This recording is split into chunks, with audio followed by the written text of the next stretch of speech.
morning from Grand Avenue United Methodist Church here in Salina, Kansas this morning. Boy, God has been blessing us with some good weather here lately. Good weather for December, anyhow. And I just want to welcome you all to our live stream this morning. We're moving into our second Sunday in Advent. This morning we will be lighting our Advent candle of peace. Before we get started with our worship this morning, let me bring up Mr. Dale Jacobia, and he will be giving us some short announcements. Good morning. Good morning. Welcome online and a few of us that are here. The announcements, reminder that the church office will be open between Monday through Thursday from 8:30 to noon. And if at all you need to get a hold of anyone, you can call Pastor Doug on his cell phone, and he will answer anytime, he says, which I know is true. We are so pleased to know that Mother Christopher was out of the hospital and doing well. Just still recovering, but so glad to have her out of there.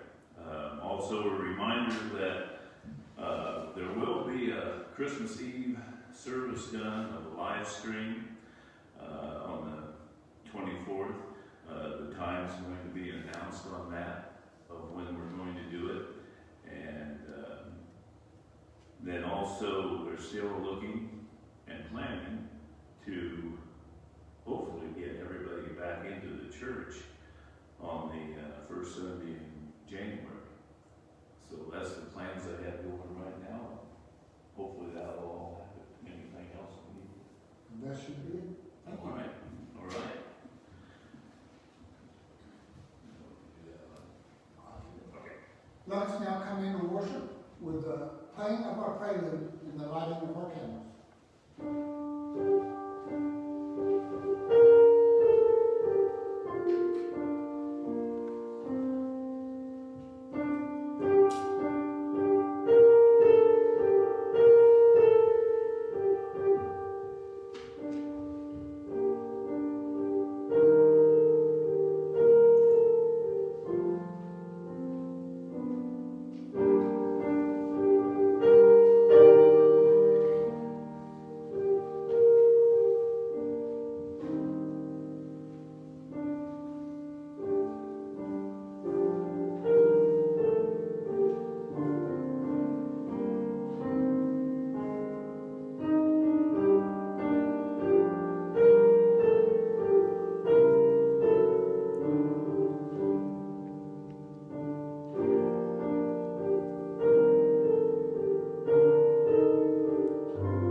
Last week we had the lighting of the candle of hope, And today we have the lighting of a candle of peace. Would you please bow your heads in prayer? Heavenly Father, you are the God who gives peace. This second week of Advent causes us to remember that because of Jesus, we can experience a Christmas free from turmoil and chaos. Regardless of our circumstances or our situations, you offer us peace that passes understanding. The first Christmas, when you sent your Son, you sent the one who is called Wonderful Counselor, Mighty God, Everlasting Father, and Prince of Peace. Even the angels cried out, "Glory to God in the highest heaven, and on earth peace to those on whom his favor rests." The angels knew your purpose. They knew the gifts of joy, peace, of hope, peace, joy, and love that Christmas held. They recognized the fulfillment of God wrapped in the tiny flesh of an infant as you humbled yourself and dwelt among us. Emmanuel, God with us, as the baby Jesus. That baby would grow to the same God-man Jesus, who would again humble himself to face death on a cruel cross as payment for our sin. He would triumphantly defeat sin and death and hell in order to cancel our sin, death, and reconcile us to you, Father. You exalted him and gave him a name above all names. Every knee in heaven and earth and under the earth must bow to the name of Jesus. The winds and waves obey him. He rules and reigns as king over all. No situation or circumstance that we find ourselves in is a match for Jesus. We are able to have the fullness of peace in our hearts on Christmas Day and every day, because that same Jesus sits at your right hand in heaven and makes intercession for us. Not only that, but he paid our sin debt. He loves us with a love that is unfathomable. Nothing can separate us from his love. He is good, and his plans for us are good. Father, this second week of Advent, keep us in perfect peace as our mind is stayed on the truth of your powerful love. Thank you for your mighty, sovereign hand. Help us to trust fully in you and rest in the peace that you offer. It's in the precious name of Jesus we pray. Amen. Amen. Let's now continue our worship as we lift our voices in our first hymn, Hark the Herald Angels Sing.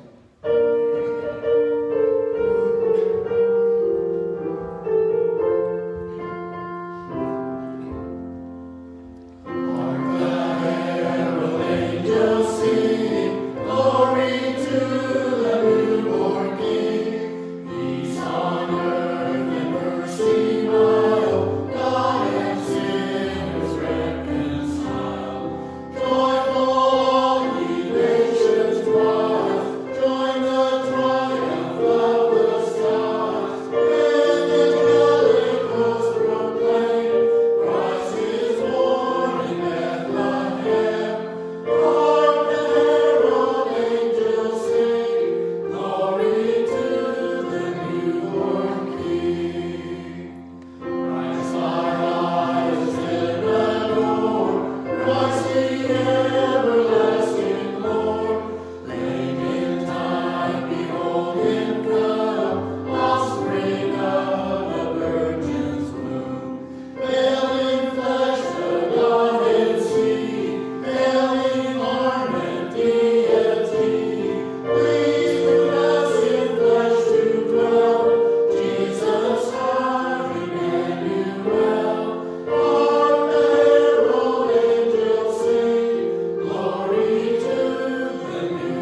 And suddenly there was with the angel a multitude of the heavenly host, praising God and saying, Glory to God in the highest heaven, and on earth peace among those he favors. This is the word of the Lord. Thanks be to God.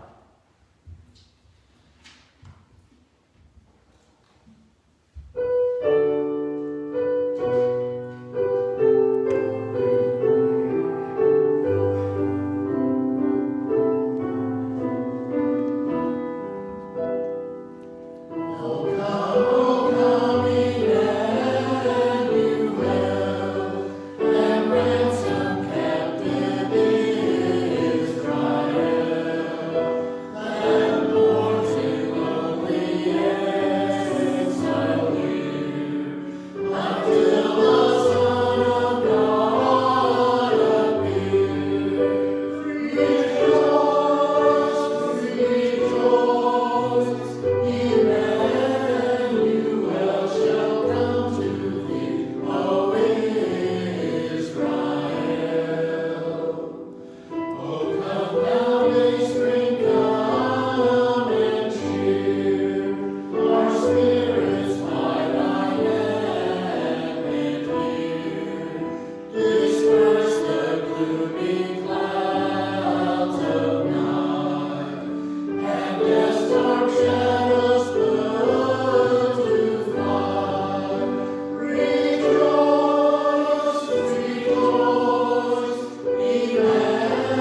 join us for a personal and silent prayer time.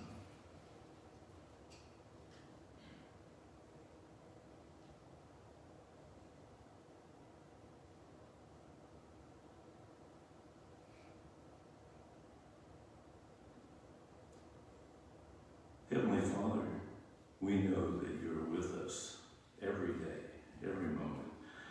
We ask that you give your blessings upon us and the praise that you give us to the thanks that we have for watching over our congregation and their families, even though we may not be here with us, that we ask that you put your blessings upon them and watch over them at this time of different troubles throughout the world. We ask that you be with our local government and also our nation's leaders, as never let them forget that this United States was formed on your name, Heavenly Father. Always be with them and show them the right direction to go. We ask that you always be with us as we go through this Advent season and with the anticipation for your birth, Heavenly Father. What more glorious times is there to know that the birth of your Son. We ask that you be with us and watch over us always. And remember in the prayer that you taught us to pray. Our Father, who art in heaven, hallowed be thy name. Thy kingdom come, thy will be done on earth as it is in heaven. Give us this day our daily bread, and forgive us our trespasses, as we forgive those who trespass against us. And lead us not into temptation, but deliver us from evil. For thine is the kingdom, and the power, and the glory forever. Amen. And now it's time for children's singing with Angie.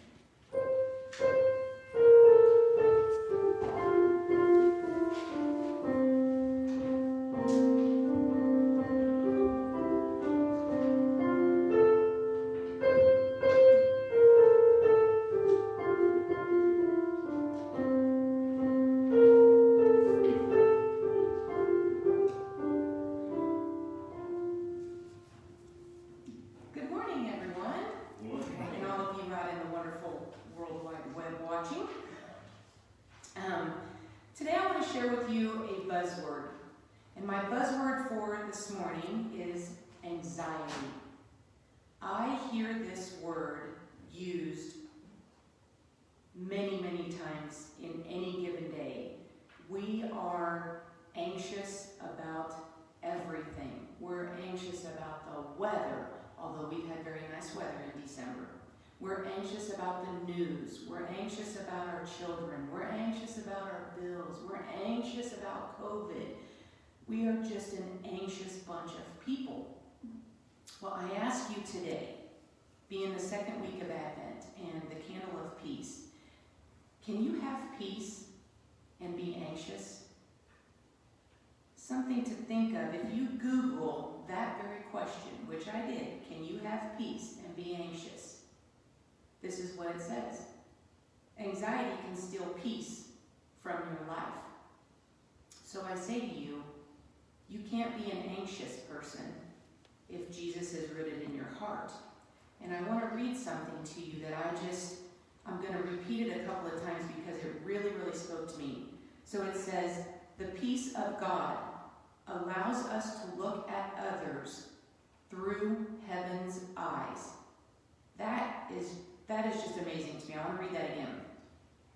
The peace of God allows us to look at others through heaven's eyes and help guide the world to see God's here and not yet here kingdom. Peace from God, biblical peace, allows us to trust in God's promises, Proverbs 3:5. through restful, tranquil faith despite the dark, scary world around us. I want to read you Proverbs 3:5. Trust in the Lord with all your heart and lean not on your own understanding. So one of the great hallmarks of the Christmas story that we have is when the angels appear to the shepherds and they proclaim peace on earth. And that comes out of Luke 2:14. And we've heard these scriptures actually read to us already several times this morning. Luke 2:14 says, "Glory to God in the highest, and on earth peace to men of whom his favor rests." Did you realize that the word peace appears in the Bible anywhere between 200 and 400 times? That's not something to take lightly. If we're so anxious about everything going on in our lives, and some of us are just anxious because we can't come to church, and that's very real, but I think it's important to know that in this, in this scary and crazy world we're living in right now, that you have to know that the peace of God grants you the tranquility that you cannot find anywhere else. You're not going to find it watching the news. You're not going to find it by going to a wonderful yoga class. You're not going to find that by meditating unless you're meditating on God's words. And it peace also, it's not just for your own self-good, but it offers a light for other people. And we've all been around other people that are just anxious. High-strung, they worry about everything. Have you ever thought to yourself, do they see the peace in me to know what brings me that peace so I can share that peace with them? And that's really why this matters. You have to have peace in Christ in your own life so that you can squash down those anxieties. But also, we live in quite an eye-for-an-eye world right now. Our culture is me, me, me. And we're living in some scary times, some unprecedented times. But the peace of God transcends our circumstances in this world. And with this, we can rest assured that he will come and make everything right once more. Once peace can also stir the curiosity of others that don't believe in Christ. And I think that's almost equally as important as having God in your own heart. For your own peace, we say, it just gives me peace of mind. How about peace of heart? And that's not a piece of your heart. That is God's peace in your heart. So with that, let's close in prayer. Dear Heavenly Father, we want to thank you for the peace that you bring us. And we pray that you continue to fill us with your peace, Lord. It's not just for our own good, it's for the good of others that don't know your peace. Lord, this world needs peace everywhere, in every walk, in every town, in every heart. And we ask that this Christmas season, this Advent season, that we think about the peace that you bring to us so that we can share that with the rest of the world. In your name we pray. Amen.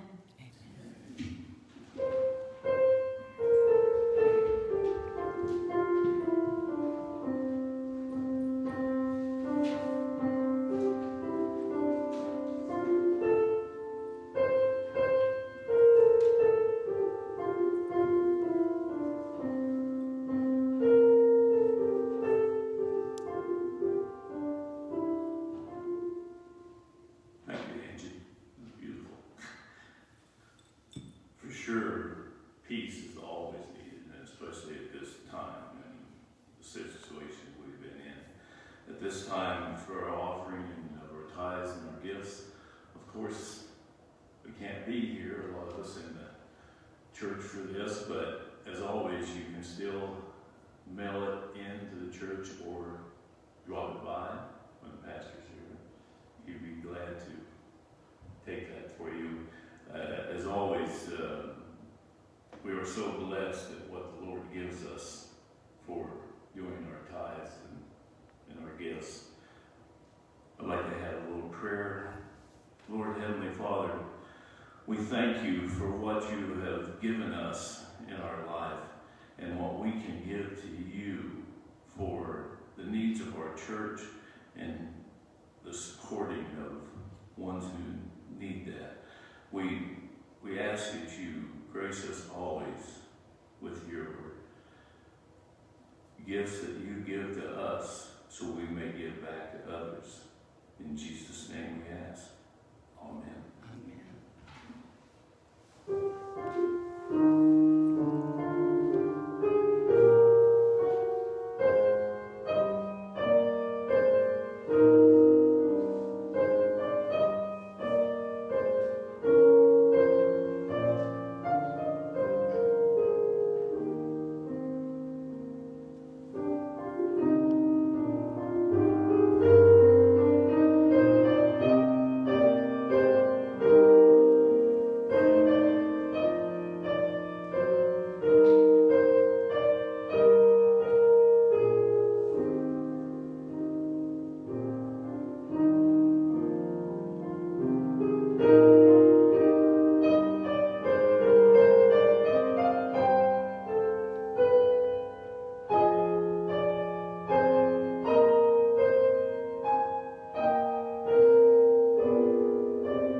Our second scripture this morning is taken from the book of Isaiah, chapter 9, verse 6.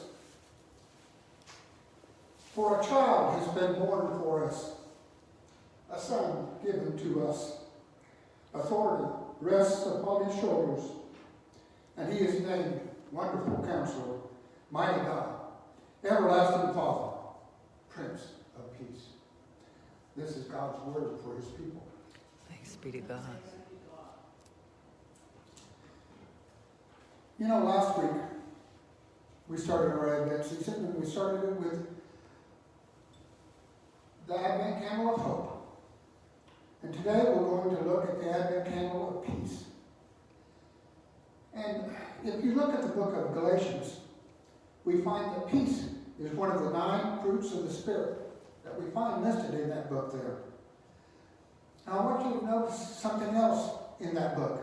The order of the Advent candles is the same order of the first 4 of the fruit of the Spirit, only in reverse. The first 4 fruit of the Spirit are love, joy, peace, and patience, but the Advent candles, when you reverse the order, are love, joy, peace, and hope. Last week we saw that hope has to do with patience and waiting. For example, we read in Romans 8, if we hope for what we do not yet have, we wait for it patiently. So as we go through the order of the Advent candles this season, understand that we are also working our way backwards through the fruit of the Spirit. But today, on this second Sunday of Advent, we are looking at the candle of peace. And what better place to begin than the angel's pronouncement of peace to the shepherds on that first Christmas Eve. One of the things that I've always loved about Christmas, especially since my dad worked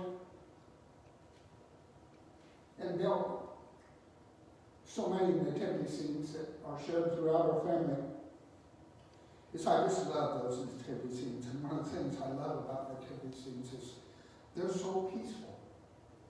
It's kind of hard for me to imagine a more peaceful looking scene than Joseph and Mary with their newborn child, surrounded by sheep and shepherds under that midnight sky.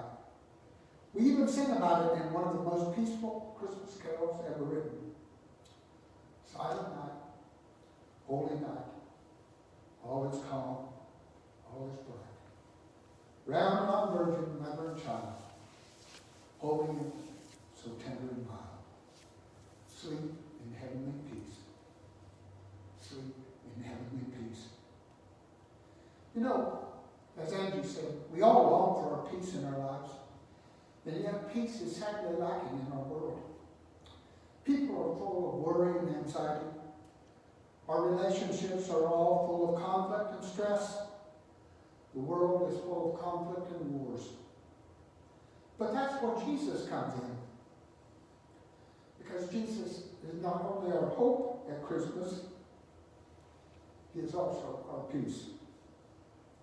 And it is only in Christ that we will truly obtain peace on earth. Only in Christ. As someone once said, there will never be agreement on the peace tables of the world or rest in the individual heart until the Prince of Peace reigns supreme in the hearts of men. That actually came from a quote of the House of Common Debate in the Canadian Parliament back in 1946. Still true today. So that's what the Advent Candle of Peace is all about today. Part of the Christmas story, part of the Christmas message today is that Jesus is the only one that brings us peace. I want to look at 4 aspects of peace that Jesus brings us this morning. Number 1, Jesus brings peace with God. Jesus brings peace with self. Jesus brings peace with others. And Jesus will bring peace on earth. So let's start with the first one. Let's break this down one by one. Jesus brings peace with God. We read in Romans 5:1, therefore, since we have been justified through faith, we have peace with God through our Lord Jesus Christ. Notice that we are not naturally at peace with God. The Bible tells us that our sins have separated us from God. And it is only through Jesus Christ and our faith in him that we are brought into relationship and into peace with our God and our Creator.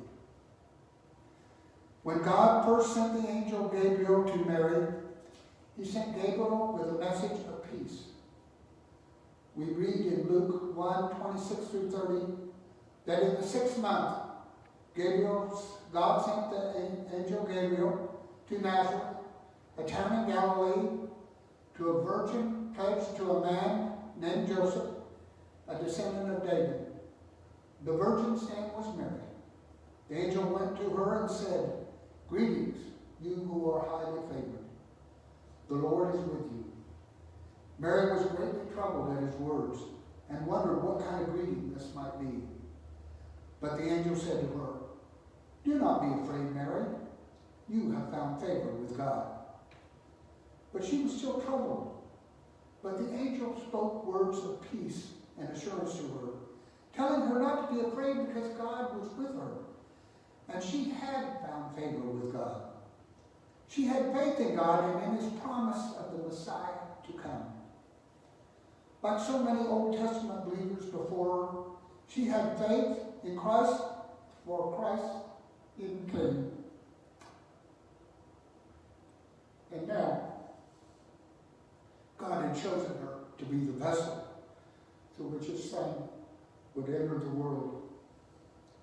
But God also sent an angel to Joseph, Mary's husband to be. And the angel told Joseph, she, or Mary, will give birth to a son, and you are to give him the name of Jesus, because he will save their people from their sins. The name Jesus actually means salvation. Jesus was given this name because he was the promised Savior who would come to bring us peace with God by saving us from our sins. When John the Baptist was born 3 months before Jesus, John's father, Zechariah, was filled with the Holy Spirit, and he prophesied about John. And in his prophecy, he spoke about how John would go before Jesus, preparing the way for the one who would bring us this peace with God through the forgiveness of our sins. Zechariah talked about John the Baptist, and he said, "And you, my child, will be called a prophet of the Most High. For you will go before the Lord and prepare the way for him, to give his people the knowledge of salvation and the forgiveness of their sins, to guide our feet into the path of peace." How did Jesus do this? Why is it that everybody who puts their faith in Jesus finds peace with God? How does this happen? It is because of what Jesus did at the cross. Jesus was born into this world to die at the cross, so that our sins might be forgiven and that we could be restored into a right relationship of peace with our God. He was pierced for our transgressions. He was crushed for our iniquities. The punishment that brought us peace was upon him, and by his wounds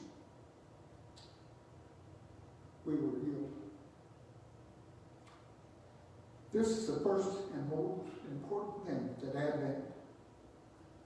Advent candle of peace reminds us.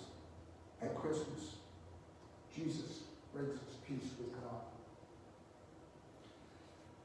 Secondly, Jesus brings us peace with ourselves. Because sin not only separates us from God, sin also brings separation within our own selves. We are very conflicted beings. I hope you realize that. We are constantly fighting anxiety and stress within ourselves, inner turmoil. We desperately need inner peace. And Jesus not only came to bring us peace with God, but he came to bring us personal peace within ourselves.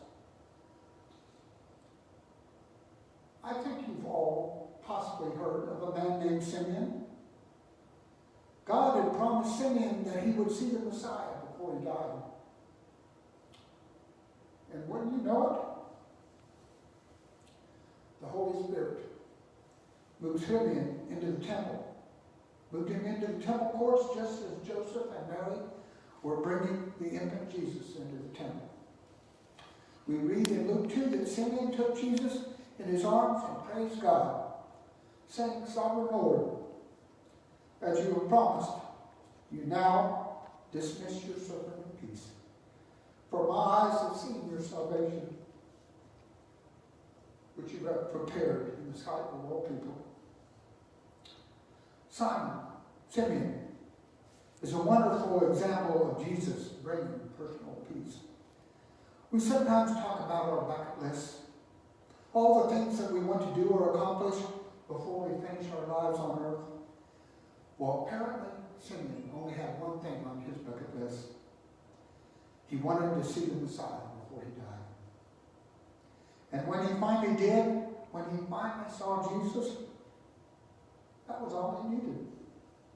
He praised God, saying, "You now dismiss your servant in peace." Simeon embraced Christ, and he was at peace within himself. I want you to know today that when you put your faith in Jesus Christ, you not only receive peace with God, you also receive this peace to help you through the difficult times and the circumstances that come at you from every direction in your lives. When you know Christ, everything can be going crazy around you, and you can still be at peace within yourself.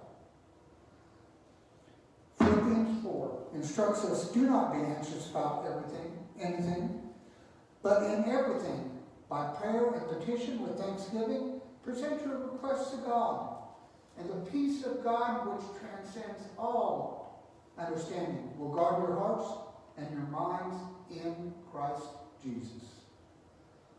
Notice that this wonderful peace of God is only available through Christ Jesus. The Bible says that the peace of God will guard your hearts and minds in Christ Jesus. Hear these beautiful words of Jesus found in the book of John. Peace I leave with you, my peace I give you. I do not give to you as the world gives. Do not let your hearts be troubled, and do not be afraid. Remember, Jesus not only brings peace with God, he also brings peace to ourselves.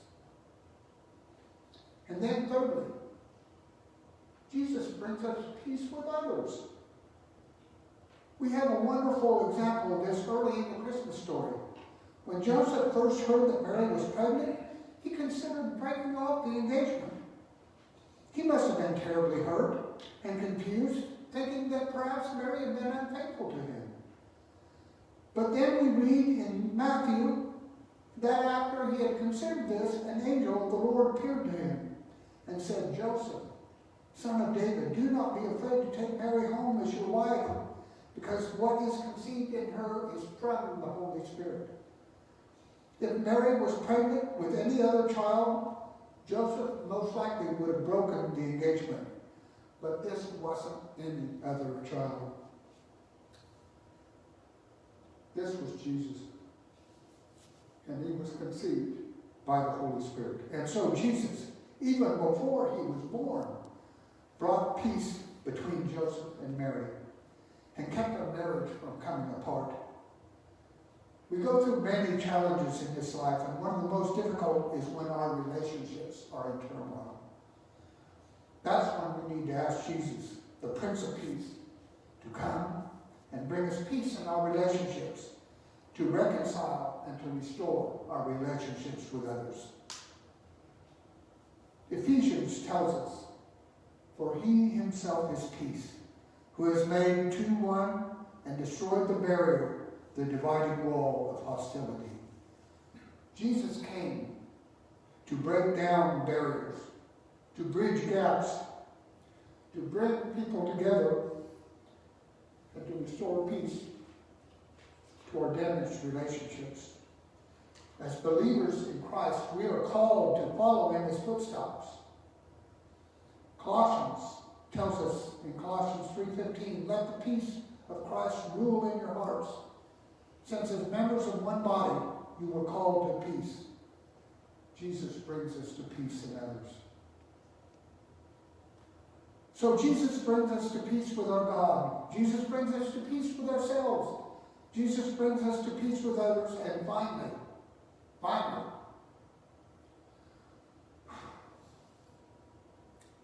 Jesus will bring peace on earth. The angels who announced his birth to the shepherds on that first Christmas Eve also proclaimed the peace that Jesus would bring to our planet. We read in Luke 2 that suddenly a great company of the heavenly hosts appeared with the angel, praising God and saying, glory to God in the highest, and on earth peace to men on whom his favor rests.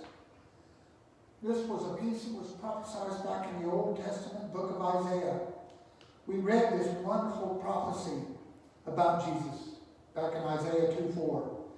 He will judge between the nations and will settle the disputes for many peoples.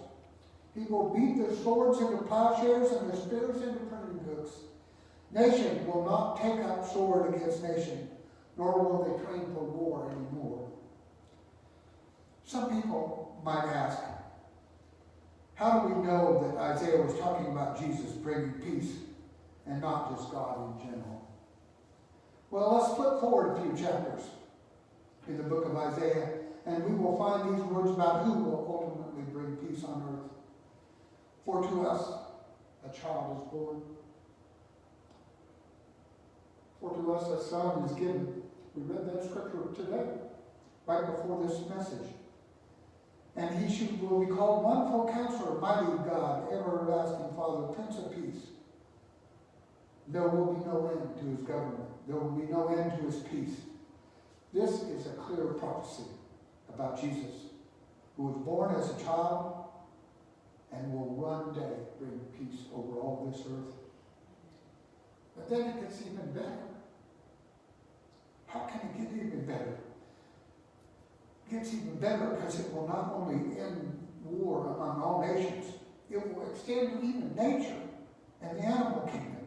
We read again in Isaiah, The wolf will live with the lamb. The leopard will lie down with the goat. The calf and the lion and the yearling together. And a little child will lead them. The cow will feed with the bear, and their young will lie down together, and the ox will eat straw like the lion.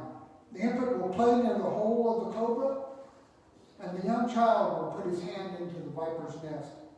They will neither harm nor destroy on my holy mountain.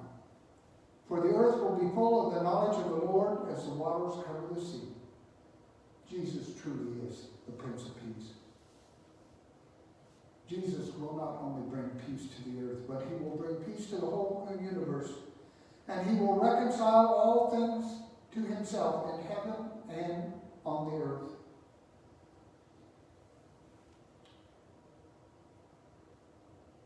And so, it brings us right back to where we first started.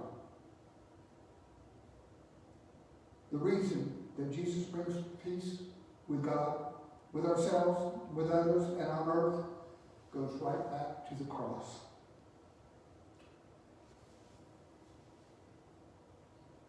Because without Jesus shedding his blood on the cross, there would be no peace. And without Jesus being born as a baby at Christmas, there would be no cross. Do you have peace with God this morning? Jesus died on the cross to pay the penalty for your sins so that you could be forgiven and restored to a right relationship with your God. So if your faith is in Christ, then you have peace with God. You answered your own question. Do you have peace with yourself this morning? If your faith is in Christ, then Jesus has not abandoned you. He has come to live in you by his Holy Spirit, and he offers you his peace. Don't let your hearts be troubled, and do not be afraid. Do you have peace with others in your life this morning? Again, answer your own question. If your faith is in Christ, then he has given you all you need to do your part in living in peaceful relationships with those around you. And do we have peace on earth this morning? This one I have to back up a little bit. I wish we did. I wish we did. We do not have peace on this earth yet. But we have the promise of peace on earth to come. And God has never broken a promise. The angels proclaimed the shepherds on that first Christmas Eve, peace on earth, goodwill to men. Those words of promise still ring in the air today.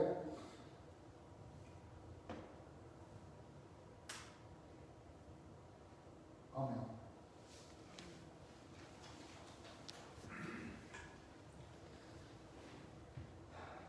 Let us join together in our closing song, Angels We Have Heard on High.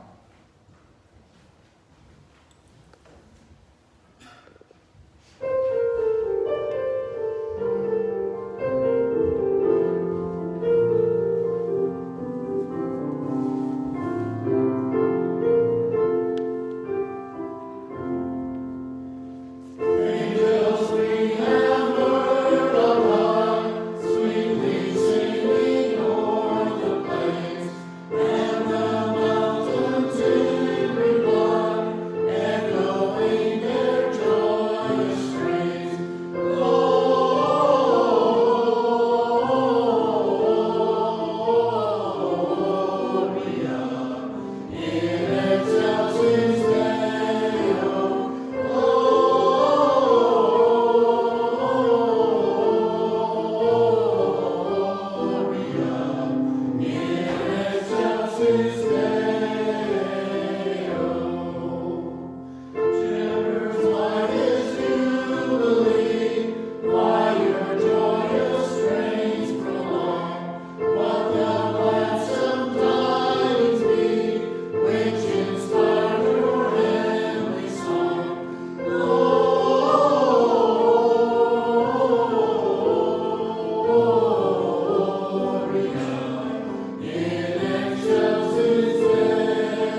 hearts with peace, that we may shine out as a beacon to those around us this week and in the weeks to come. That beacon may grow brighter and brighter and brighter till it can no longer be ignored. We ask this by the power of your Holy Spirit. Amen.